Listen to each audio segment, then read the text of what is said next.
السلام علیکم ورحمۃ اللہ وبرکاتہ۔ اعوذ باللہ من الشیطان الرجیم، بسم اللہ الرحمن الرحیم۔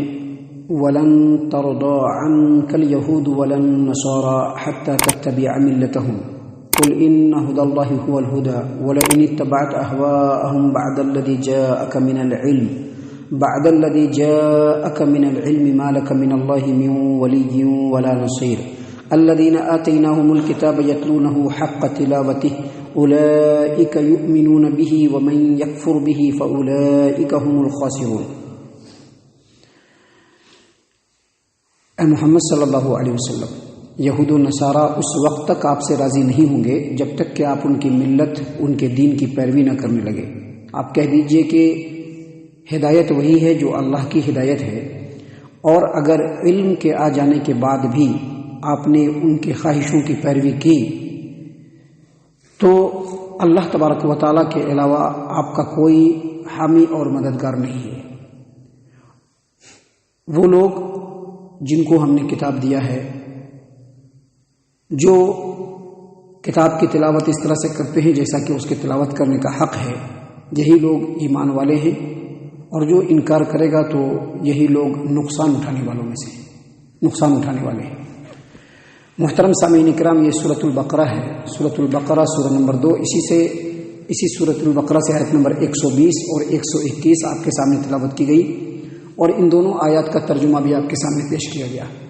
پہلی جو آیت کریمہ ہے آیت نمبر 120، اس میں اللہ تبارک و تعالیٰ نے محمد عربی صلی اللہ علیہ وسلم کو مخاطب کیا ہے، اور جو پیغام ہے، جو میسج ہے، جو حکم ہے، وہ پوری امت کے لیے، تمام مسلمانوں کے لیے مخاطب کیا ہے نبی صلی اللہ علیہ وسلم کو، لیکن جو حکم ہے، جو پیغام ہے، جو میسج ہے، وہ پوری امت کے لیے۔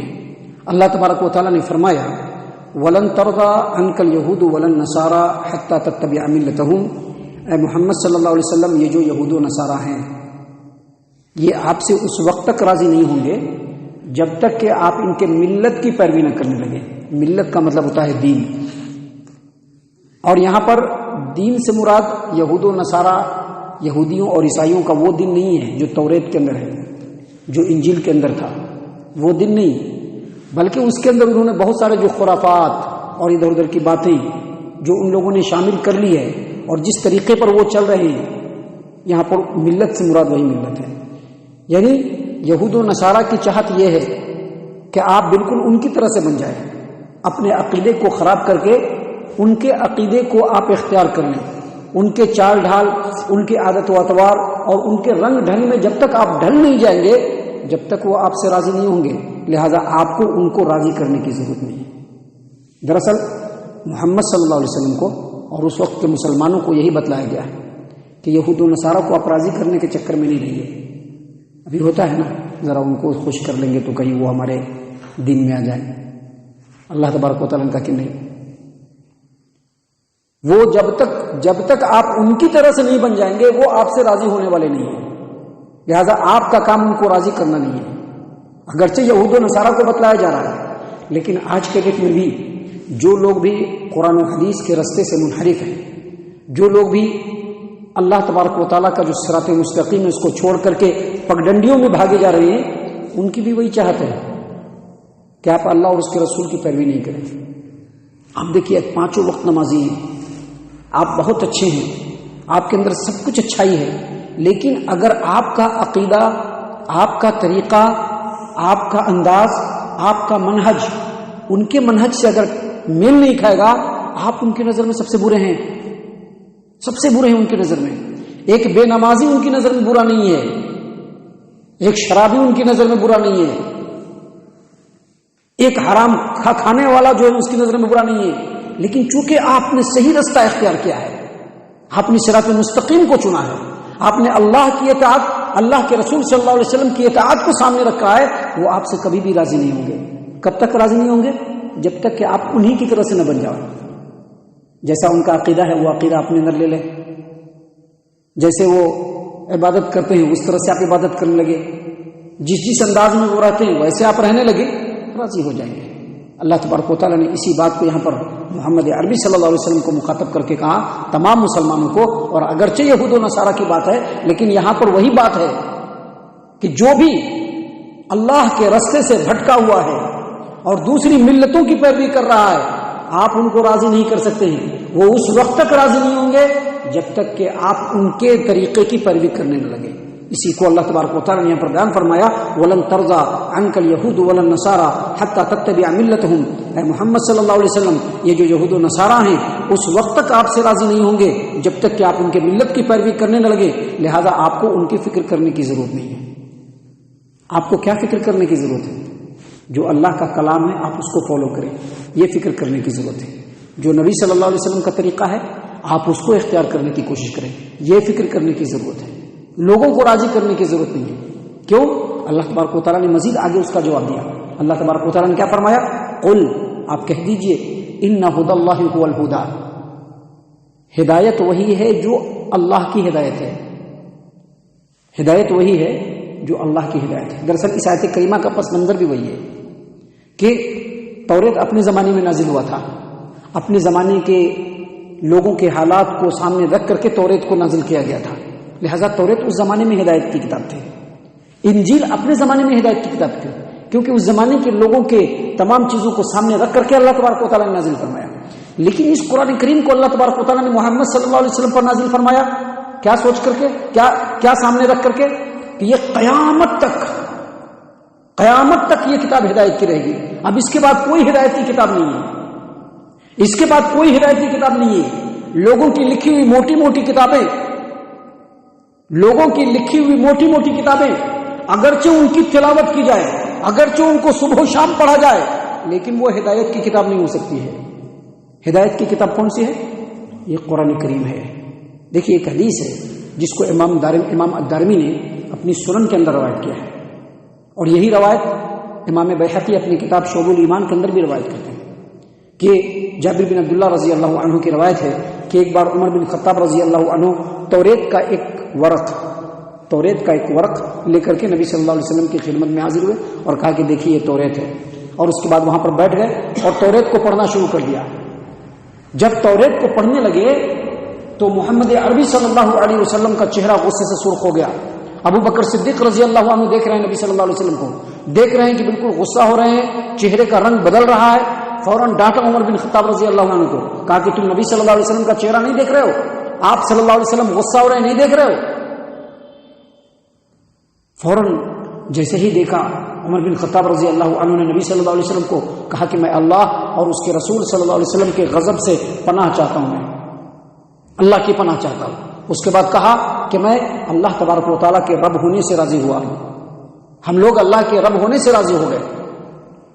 دین اسلام کو دین اپنا ہمارا دین ہے, اس سے ہم راضی ہو گئے, اور محمد صلی اللہ علیہ وسلم ہمارے رسول ہیں, ہم اس سے راضی ہو گئے.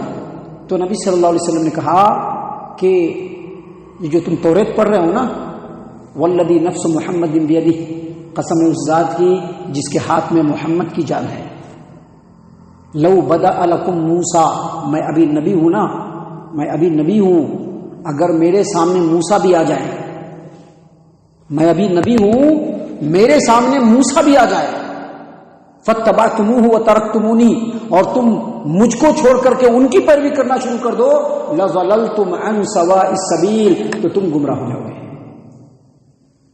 ذرا غور کرنے کا مقام ہے. موسیٰ علیہ السلام کلیم اللہ ہیں, جلیل القدر پیغمبر ہیں, پیارے رسول صلی اللہ علیہ وسلم کے زمانے میں اگر وہ آ جائیں اور لوگ پیارے رسول صلی اللہ, ابھی کس کا زمانہ ہے؟ ابھی کس کا زمانہ ہے؟ پیارے رسول صلی اللہ علیہ وسلم کا زمانہ ہے. قیامت کی صبح تک یہی زمانہ رہے گا. قیامت تک کے لیے پوری کائنات کے لیے رسول بنا کر کے بھیجے گئے ہیں نبی صلی اللہ علیہ وسلم. نبی صلی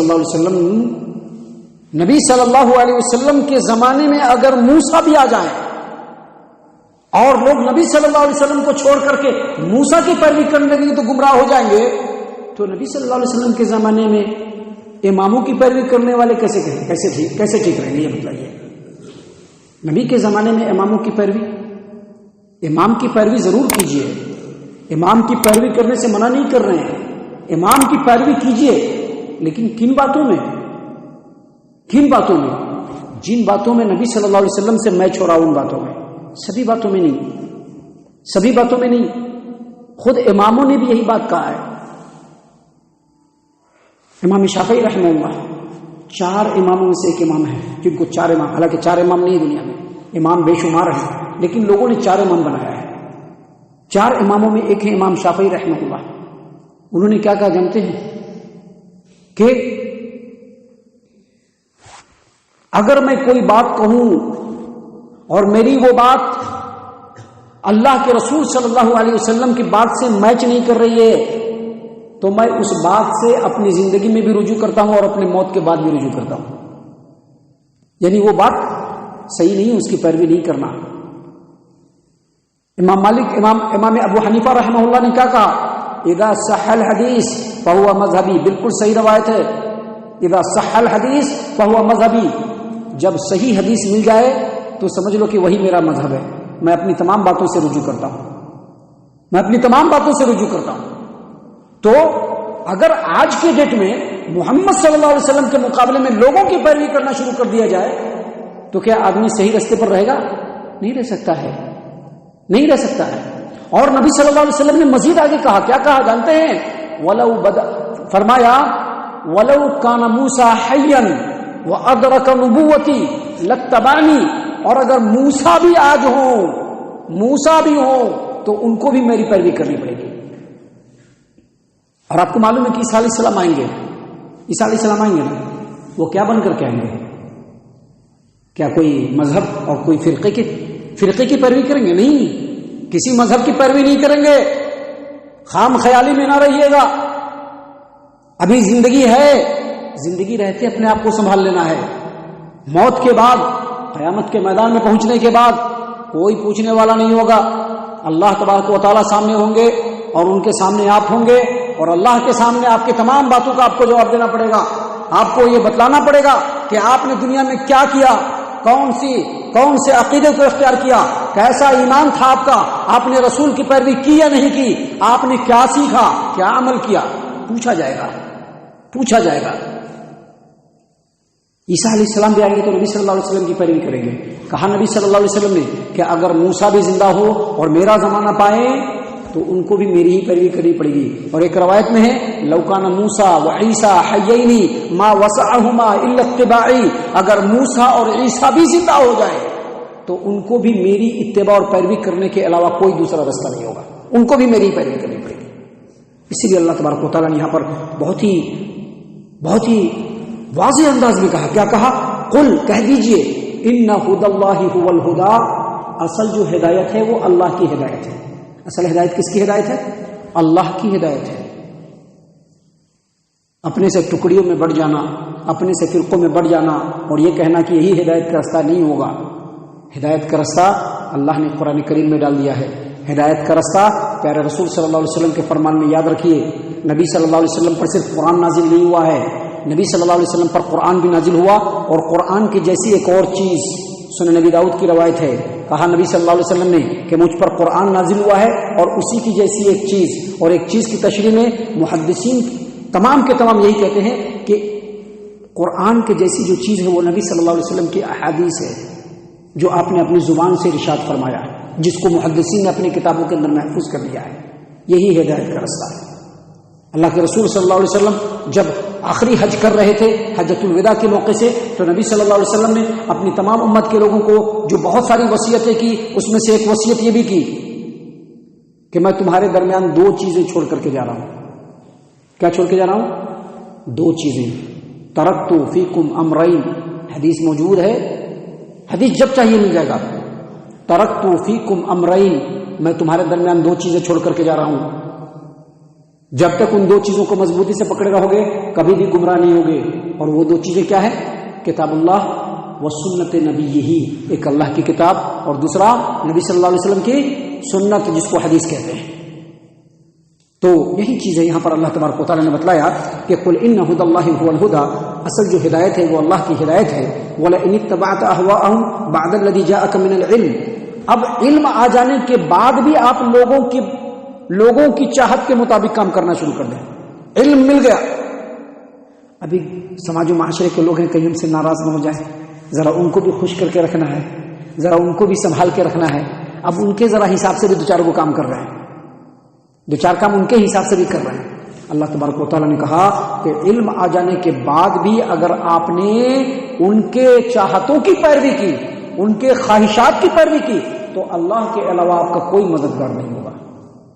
یہ بات اصل میں محمد صلی اللہ علیہ وسلم کو کہا جا رہا ہے، لیکن یہ سپوز، یعنی اے محمد صلی اللہ علیہ وسلم، سپوز دیٹ، بالفرض اگر آپ بھی ایسا کریں گے تو آپ کے لیے بھی اللہ کے علاوہ کوئی مددگار نہیں. مطلب کیا کہ امت کو سخت تاکید کیا جا رہا ہے کہ آپ اپنی زندگی میں، اپنے تمام معاملات میں آپ کا جو بھی ڈیسیژن ہو، جو بھی یہ سٹیپ ہو، وہ قرآن اور حدیث کے مطابق ہونا چاہیے.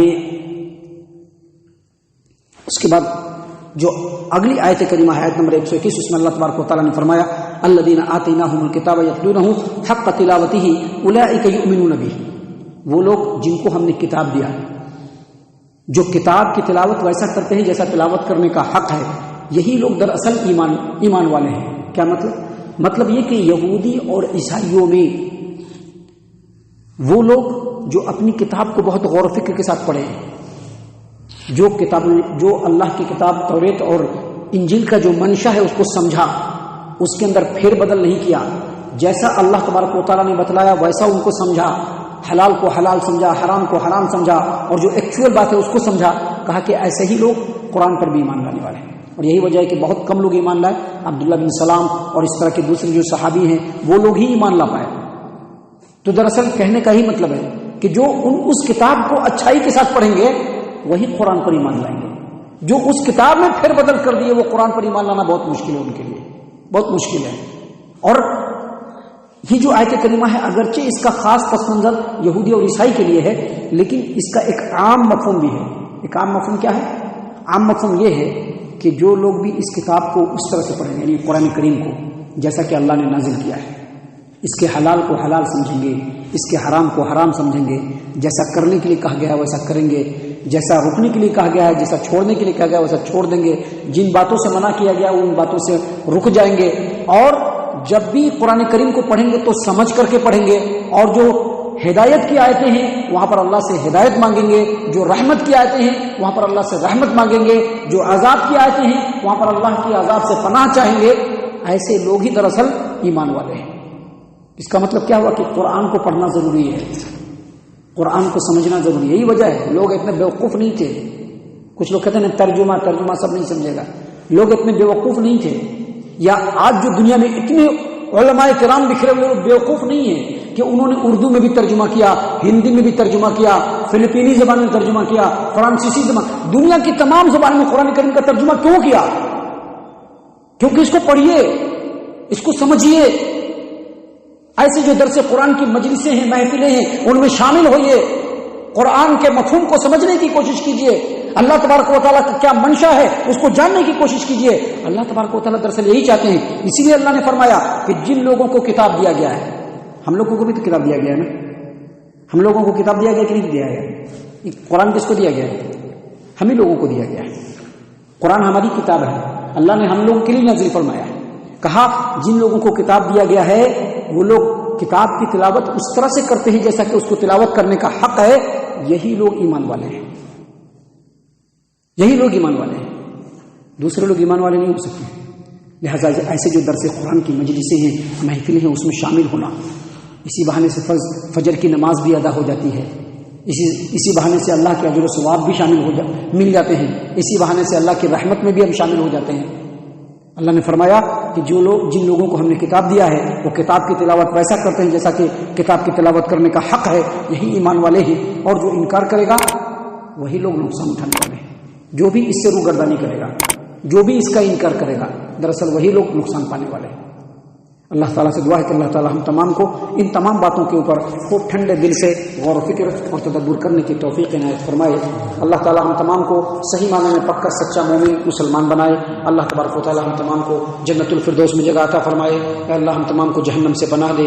اے رب العالمین ہم تمام کو جہنم سے پناہ دے. اے مالک الملک ہم تمام کو جہنم سے پناہ دے.